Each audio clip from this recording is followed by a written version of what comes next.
We have an absolutely crucial tool, which we call the SPECAL Photograph Album, to represent the memory system.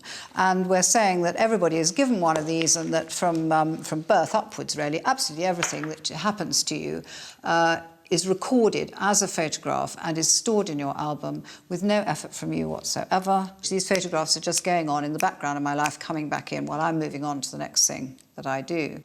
Each photograph has two characteristics. The central portion here represents the facts of what has just occurred, and this darker framework here represents the feelings associated with those facts. So at any moment we can check out what we've just been doing in terms of facts and how we've felt.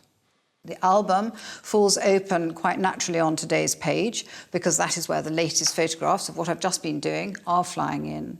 And I need to be able to consult what has just been happening in my life all the time. So every time we go, let me think, it means let me look in my album, which I will be doing all the time, checking out what's just happened in order to understand what I'm doing now, who I'm doing it with, where and why. Page after page after page of these photographs obviously arriving in our album, and it becomes our most valuable resource. But, of course, as I get older, if I don't see quite so clearly or I don't hear quite so much, there's not going to be quite as much detail in my album, and I may not have as much detail in there as other people have, and other people expect me to have. If a doorbell rings and I don't hear it and I don't answer it, it's not because I've gone dotty, it's because actually I didn't hear it, therefore I haven't got a photograph of it in my album and I haven't got that information. So nothing changes in terms of the process as we get older, but we get slower at finding the information we need, and there are ways of sort of describing that which we use in the presentation. You know, you need glasses, it takes a second to get them on your nose, so when you go, let me think, and you're looking for what you need, and then you don't hear so well, and then you're going, what? And then you're getting glasses on, and you may appear as if you're going a bit, losing your marbles. You're not, nothing has changed, you're just getting slower. That's the only difference with aging. Anything that you've experienced will be in your album. Whether you get to it, and whether you get to it in time for it to be useful, is another matter. So what happens when somebody develops dementia?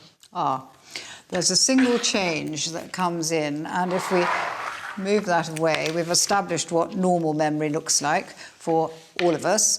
And of course, the person with dementia has a normal memory up until the point when they develop dementia, when this change comes in.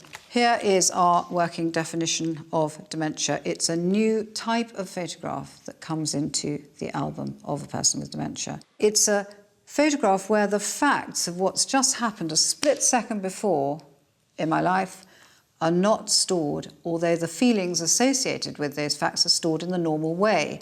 But because there's so much space now for the feelings, they haven't got to jostle with the facts, the feelings take up the whole area that would have normally been shared with the facts. So we've got a new type of photograph, fact-free, feelings-only, dementia-related photograph that we call a blank. That is our working definition of dementia. And we know that once that new type of photograph has started coming into the album, it will randomly and intermittently and increasingly frequently reoccur. Meantime, obviously, everybody else is going through life and their album pages are still looking exactly like that. And the person with dementia on their today's page, which is where we're dwelling most of the time for our let me think information, is changing dramatically.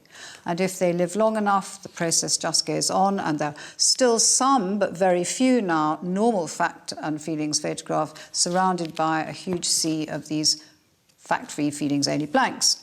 It follows the end stage of dementia, not necessarily the end stage of life, but when the blanking process has gone as far as it can, the person on today's page is running largely on a database of feelings. They haven't lost their reason, far from it, nor their ability to reason or their wish to reason, but they have lost the information that the rest of us take for granted in terms of facts. So how does this person use the rest of their album to make sense of what's happening? Well, every time they go, let me think, and they need to find information about what's been happening, they have only got one reasonable thing to do, and that is to start turning back and to try and get back into a part of the album where they did have complete sequences of normal photographs, which they can make sense of. So they will try to make the best match they can between what they're seeing around them and older pages. And that is why we're saying that common sense is something that we use when we're talking amongst people who have all got a full album of what's just been happening in their life, and then you need something quite different for communicating with somebody who's got an album like this. We say you need common sense in the one hand, and you need something else, and we call it speckle sense in the other. And we need to understand how they are moving between making matches of the past and their present moment. And we've got to learn how not to disturb the sense that they're making and to help fit in with that process. And we call it making a present of the past. Because that is the way we can compensate for the disability that they've got, that they are short of facts on today's page.